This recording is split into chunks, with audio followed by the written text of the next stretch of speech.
Yes, we're joining you on Monday, as we frequently will this season, to pick the bones out of a big match from the weekend. And what better way to start with Sunday night's Olympico?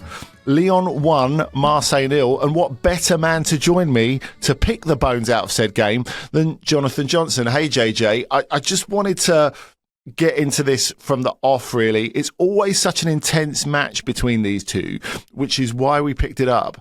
Now, we didn't have the goals of last season because they were 2 3-2 games, both won by Marseille last season. There was all the intensity, the red card, none of the goals. What did you make of it?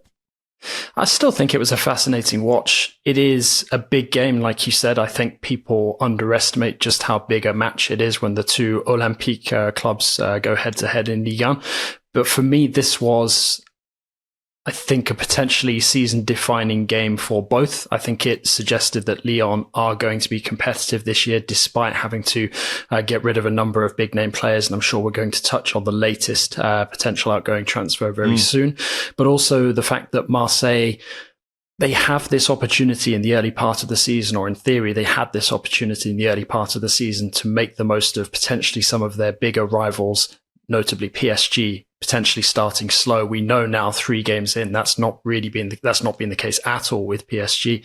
And Marseille now feel like they're starting to stall a little bit. 2 defeats from 3. Yes, a convincing win at home to Paris FC, but it still feels like Marseille's project is very much up in the air. And the performance on the pitch, I actually think they're unlucky. Certainly when you look at the second half and the way that they created almost more clear-cut chances than Lyon did with one man less on the field. I think that was very much to their credit and impressive, but ultimately wasn't enough to even come away with a point. And I think I said in the preview pod last week that for me, this was a game that Marseille absolutely really had to avoid defeating. And obviously they went down 1-0. And it feels to me now that there is going to be a very, very tricky period in their season when they start to balance European football with domestic. Well, we'll come to the reason the game went why it did, because there was one particular big absence that I feel really affected it. So we'll come to that in a second, JJ. But the tail of the tape, Lyon start very well. Then CJ Egan-Riley, the English defender, gets sent off after half an hour for a professional foul on Malik Fofana, who really shone until he came off with an injury that looked like it might have been sustained in that, looked like it might have been sustained or at least aggravated in some defensive work later on. And so Fofana was out of the game less than an hour in. As you say, there was only one way, because they didn't have a proper striker on the pitch, that Lyon were going to score. And it was quite a scruffy goal from a ball into the box. And in the end, Pavel Schultz thought he'd scored it. It ended up being a Leonardo Balerdi own goal. And Balerdi didn't have his greatest match. Not the first time he's had a difficult game against Lyon. But as you say, like when we're looking back to last year's game, when Marseille played even more of it with 10 men, Balerdi got sent off after 5 minutes. Because Lyon was so dominant in that, they left the gaps for Marseille to hit them on the break. And it felt as if De Zerbi used the same sort of template in the second half in this game. You talked about Marseille creating a few clear-cut chances, or maybe more clear-cut chances. I think part of that's a legacy of having better attacking players or dedicated attacking players on the pitch. And part of that is because the onus was on a quite blunt Lyon to take the game to them, wasn't it? Yeah, absolutely. I mean, I think as well, we have to look at, there were a number of chances created, certainly in that second period. I would argue that Marseille had the better quality chances. I think Rémi Descamps was forced into a number of saves. It does feel like for Lyon as well, had they had somebody with a little more cutting edge up front, sort of alongside Fofana to benefit from his industry, that perhaps they might have run away with a couple more goals. And it's also worth pointing out as well, when you were doing the tail of the tape, it wasn't just the red card. There were a couple of disallowed goals as well. There was a penalty decision overturned. So this game could have gone in a number of different directions, even by, the time we reached the break. But ultimately, I think really it felt like a game that Lyon should have had dead and buried by the time that they actually got the winning goal. But it's a game that Marseille very easily could have snatched away from them. And even at the death as well, with that Højbjerg effort that just went inches over the crossbar and could have rifled into the roof of the net, had that gone in, I don't think, based on certainly the second half effort from Marseille, that you would have begrudged them necessarily walking away from that game with a point. But also, it just felt like for Lyon, the problem was obviously going to be the cutting edge. It proved to be, the case. Just ultimately, they managed to scrap the winning goal and come away with all 3 points. Whether or not they're able to address those attacking shortcomings between now and the end of the transfer window, we'll have to wait and see. But for Marseille, this team has been revamped once again, and it just feels like the same old problems are resurfacing. And quite often, it is a problem of discipline. You see, Marseille picking up a number of cards, and obviously, Marseille is a passionate club with a passionate fan base. They're expected to show a lot of commitment to the shirt. But also it feels detrimental on the pitch when you're constantly putting yourselves in these situations, notably in big games. You mentioned Belletti and his sort of penchant for making things harder for his team in these kind of fixtures. If you're going to go up against, the top teams in the league, you need to be coming away with the points. And it feels like Marseille continually struggle to do that. Yeah, and Belletti actually, after the game, he sort of claimed responsibility for Egan-Riley's red card, didn't he? He apologised for that because he said it was his poor pass out of defence that let Fofana go, which put Egan-Riley in the position where he felt he had to last man him, or he was stretched to last man him. So, look, as you say, the elephant in the room is the fact that Lyon had plenty of the ball, plenty of the play, far higher XG, and yet, for a lot of it, it didn't look as if they were going to score because they were lacking a centre forward. That centre forward would have been Georges Mikhail-Tadze. He's set for Villarreal. He gave a little speech to the fans, waved to the after the game. He waved to the fans from the stand where he was sitting with Ryan Cherki, who, of course, is at Manchester City, but came back to say hello as well. Two local heroes, if you like, and the way that this sort of decanted in the build-up was quite interesting because you had Paulo Fonseca, the Lyon coach, speaking on Friday in his press conference and saying, look, well, I'm planning with both Malik Fofana and Georges Mikhail-Tadze in my team. And all through the summer, it has looked like the one big sale that they needed to make, or it's become clear that they needed to make over the last couple of weeks to balance the books, it always looked like it was going to be Malik Fofana. He's one with a really high ceiling, a lot of interest in him, even a couple of firm offers, although he wasn't that interested in going to Everton, for example, and Everton fans might be quite pleased with that now because they got Jack Grealish instead. But it turned out in the last couple of days that it was going to be Mikhail-Tadze. And I guess for a lot of Lyon fans, it's been a profound shock. Not because Mikhail-Tadze is the greatest striker in the world, not because he's completely irreplaceable, but because of the way his story has gone. Because if we go back 10 years, he was told he wasn't good enough, let go from the academy. He talked recently, actually, on French television about how he cried in the car park at Tolo-Valoge, the academy-based stroke training ground, as was. Came back to the club through the front door, turning down Monaco to join from Metz last summer. There was that sort of handover season with Lacazette. He talked again recently about how before the first game of the season at Lens, he received a text message from Lacazette saying, it's your time now, it's your history, take it and run with it and make your history at the club. And because he was a local boy who wanted badly to play for the club, I think quite past what sort of player he is and, how good you think he could become, because, of course, he's a good striker who could become an even better one when you look at his age and his qualities. I think of all the financial blows and all the sales that Lyon have had to deal with over the last little while, post-Textor particularly, I think this has been a hard one for Lyon fans to swallow, JJ, because he's a local guy and he wanted to be there.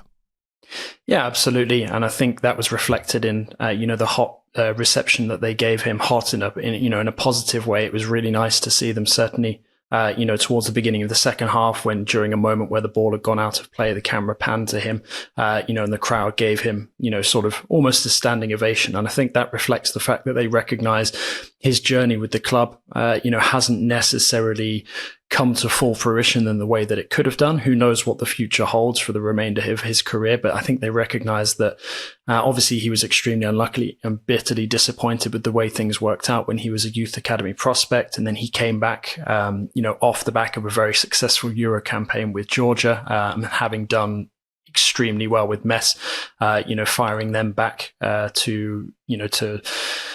towards the top flight. He's already had one experience abroad, which hasn't necessarily worked out that well. And it felt like it was going to be his moment. Like you said, Lacazette was saying to him via text that, it was his moment to really make himself the king, to sort of play up to his nickname, King George, and become Lyon's main focal point in the attack. And I think the thing that is now such a blow for Lyon is it feels like he was the only real true out and out, proper goal scorer in the squad. And suddenly they're devoid of that. They've got hours left in the transfer window to try and address that with no real money to spend, because I think this transfer, as with a number of moves, when you look around Liga, couple of departures just in the last couple of days, either on the verge of being, completed or done already. You look at Buonanni having left Nice for Stuttgart. You look at Ben Seguir expected to move to Leverkusen. These are the sorts of transfers that aren't being done just because the clubs decide that it's the right moment to cash in. These are moves that are being done out of necessity. And I think with Lyon as well, we have to remember that there is a significant financial hole to address because of previous financial issues under, notably under John Textor's leadership, but also the TV rights situation as well, which has made things extremely difficult. So it is very frustrating because I think we never really saw the full extent of what Mikotadze with Lyon could have been. But also, I think the Lyon fans recognize, and that's why they're probably not kicking up as much of a fuss as they would have done normally, because they realize that this is a piece of business that's absolutely vital to the club's future and the club's ability to continue to function, at this moment in time in the French top flight, but also in European competition. That was the scenario that was laid out, when they immediately overturned, the DNCG verdict after changing the ownership, swapping in Michel Kang and Michael Gerlinger for John Textor. So I feel like Lyon fans have been preparing for, a bit of a disappointing separation from a star player. But like you said, it seemed for the majority of the transfer window like it would be Fofana. And now suddenly they're having to come to terms with it being Mikotadze. Fofana also picking up an injury, so potentially having to do without both for a little while. And I think now the big question is, where are Lyon going to be able to find a regular and reliable source of goals for the remainder of the season, or at least until the winter transfer window, when they can perhaps make alternative financial plans and potentially be able to bring somebody else in? It's not an ideal time to try and do that, but you're looking at potentially a couple of months where Lyon have to soldier on in a similar setup to the one we saw against Marseille. Yeah, we'll see how that pans out. For the moment, it's a great start to the season. 3 games, 3 wins, no goals conceded so far, despite their first choice goalkeeper, Dominic Greif, who's just arrived, actually not playing yet. As you say, Remy Descamps, who I don't think anyone believed had the quality to be first choice, has kept 3 clean sheets so far, so they're not forced to rush in Greif, who arrived from Mallorca, where he did really, really well last season. But before we switch to Marseille, I wanted to talk about one of the many weird subtexts to this game was the fact that there were 5 Englishmen involved. So for Marseille, the aforementioned CJ Egan-Riley, Mason Greenwood, who was taken off at half-time, as he often is in big games where Roberto De Zerbi is not always super happy with his defensive contribution. Angel Gomez, who was clattered by Tyler Morton, and Ainsley Maitland-Niles was involved as well. But I just really wanted to come and spend a bit of time on Tyler Morton here. Yeah, absolutely. I mean, you just look at last night, sort of as a sample of the games that we've seen from him so far. Very dynamic. I think if people haven't caught up on sort of looking at measuring his impact for Lyon so far, definitely look at one of his assists in the game at home to Metz in the second round of games. Fantastic pass, to carve open the Metz defense as Lyon, sort of got themselves a hatful of goals.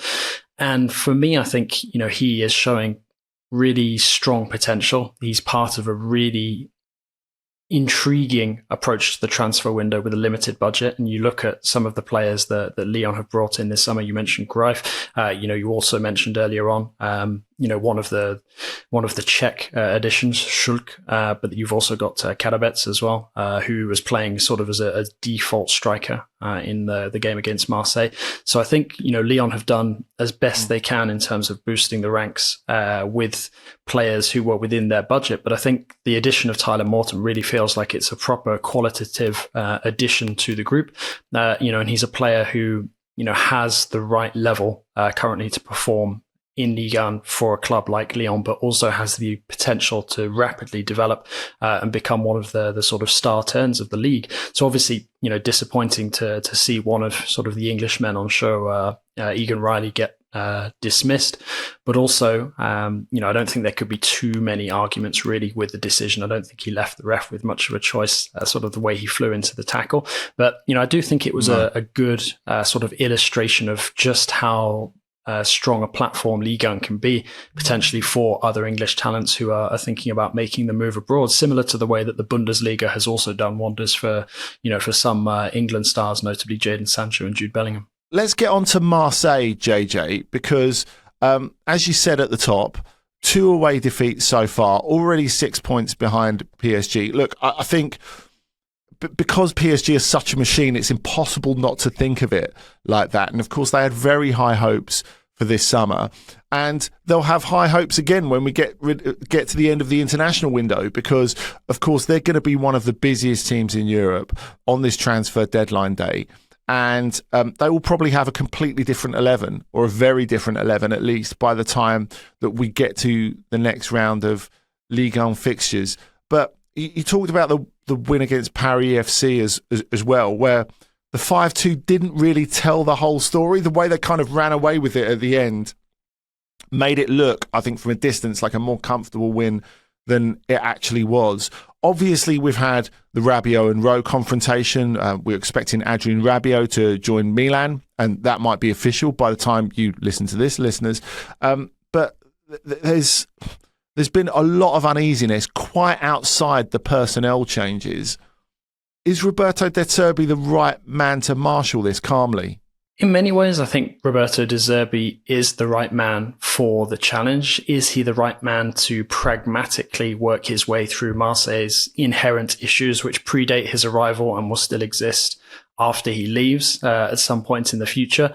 I think that is a question that's open to debate. Marseille is always going to be an extremely demanding and extremely volatile environment. I cannot see that changing. I can see there being some managers who potentially come in and can sort of have a dampening effect to a degree on that. But I think in this kind of season, especially with Marseille returning to the Champions League, we've seen that they've, picked up some plum fixtures as well, which is going to do nothing to sort of temper the supporters' expectation and excitement for going up against some of Europe's elite.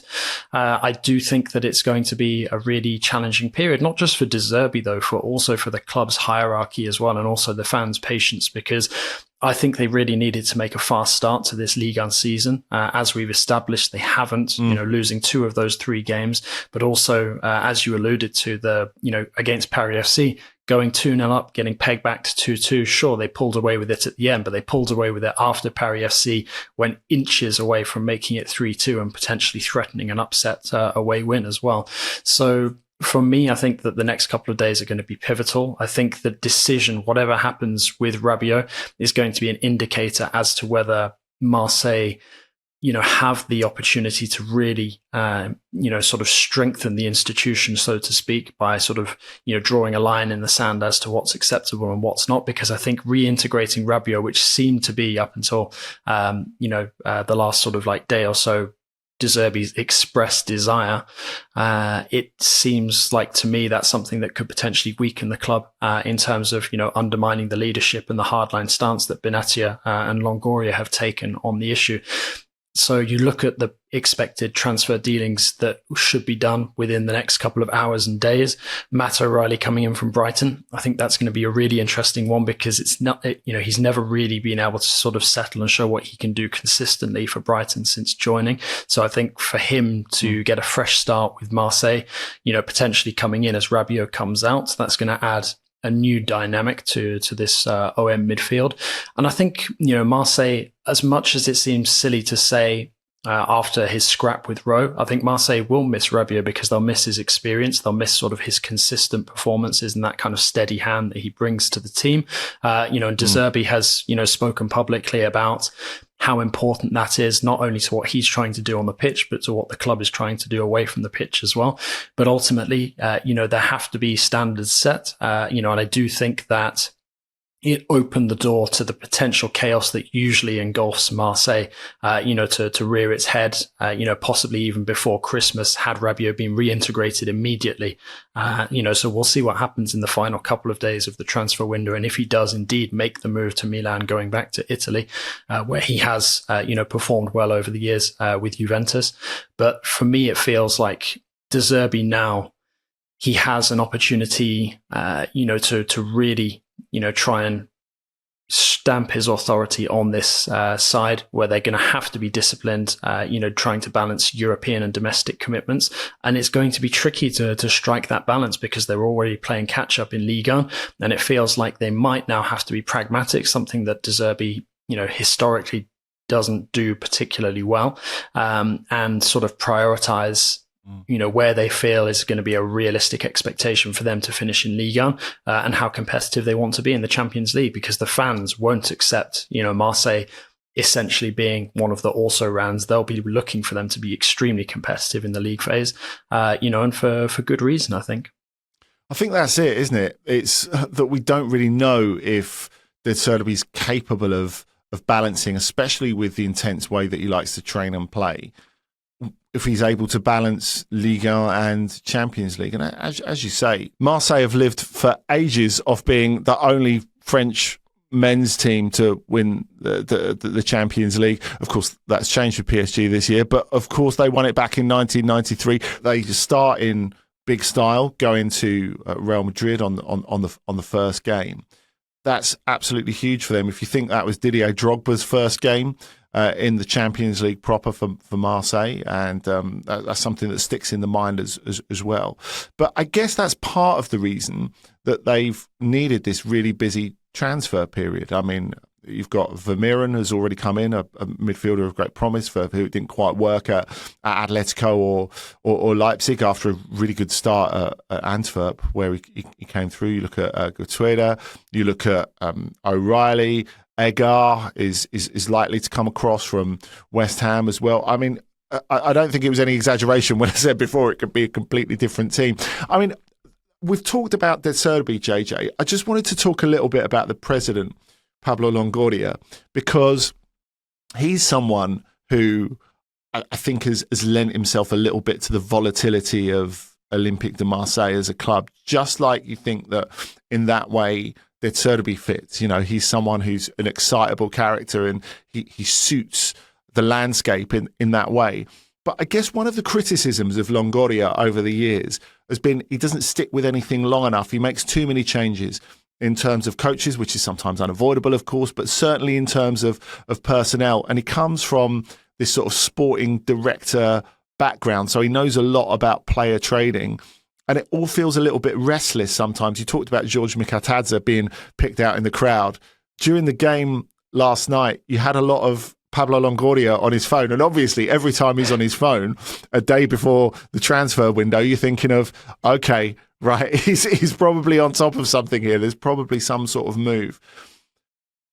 Is one of the issues for Marseille the fact that there's so much going on and Longoria is not sometimes that calming presence that perhaps you need a president to be? Because I guess the Rabiot thing and how they've handled that is probably a case in point. Because as you said, De Zerbi said the week before, after the game against Paris FC, and it felt like he kind of blindsided Longoria and Benatia a little bit by saying it. He said, well, look, I would love to invite him back into the team if he could, and I'm open to talk. And then at the Champions League draw, Longoria said, my door's open to Adrien Rabiot, and corrected himself a couple of minutes later and he said, oh, my door's open to all the players. I didn't just mean Adrien Rabiot. So how much is it on Longoria to bring back some sort of reason and calm to Marseille? And, well, is that possible? Well, yeah, absolutely. I think it is now a huge challenge for Longoria and Benatia, and that's why I think ultimately there is a lot for them to potentially gain in still moving Rabiot on, because as much as it is a sacrifice in terms of what Marseille will lose on and off the pitch, because despite the scrap with Rowe in the dressing room, he is a player of immense experience and somebody who is still sort of in the prime of their performing career. But it does feel like Marseille have needed for a long time to really, be an institution to be respected, an established giant of the European game, and to live up to, the reputation that they carved out for themselves many moons ago.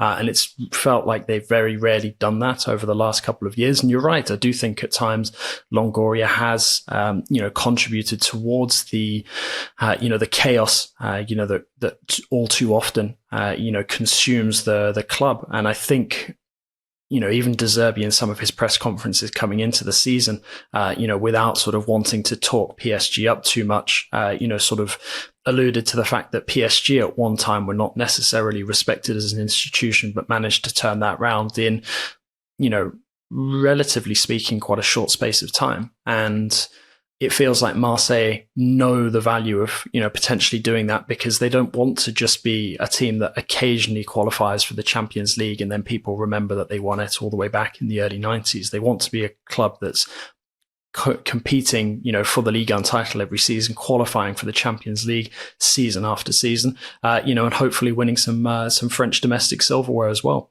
Perhaps a Coupe de France, and they've never really had that stability, for the last sort of decade or two, where they've really been able to put a project in place that can thrive for sort of 3 to 5 years. It always seems to be sort of a 2-year maximum, project before everything gets ripped up and, rebuilt. And, I do think that Longoria sometimes in some of the decisions that he's made has been too eager to flip certain players and to, not allow, the coaches who he's had under his watch, keep some of the cornerstones of their team and actually develop something, that could potentially be, this kind of medium to long-term project, as opposed to this short-termism, which Marseille, kind of, it feels like that's been rife at Stade Velodrome for, the best part of the last 2 decades. Like I mentioned, there is, I guess, the caveat of the fact that the Ligue and French professional clubs' financial situation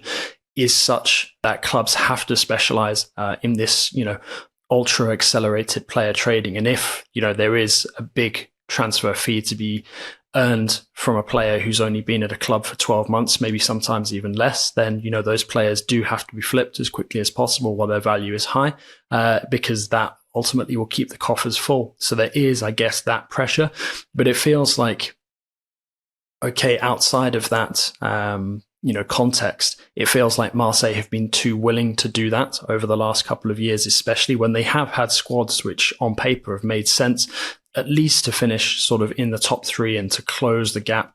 On PSG, you look at some of the seasons where PSG, not too long ago really, were sort of reeled in by the likes of Lens, for example, who, finished within a point or two of them just a couple of years ago.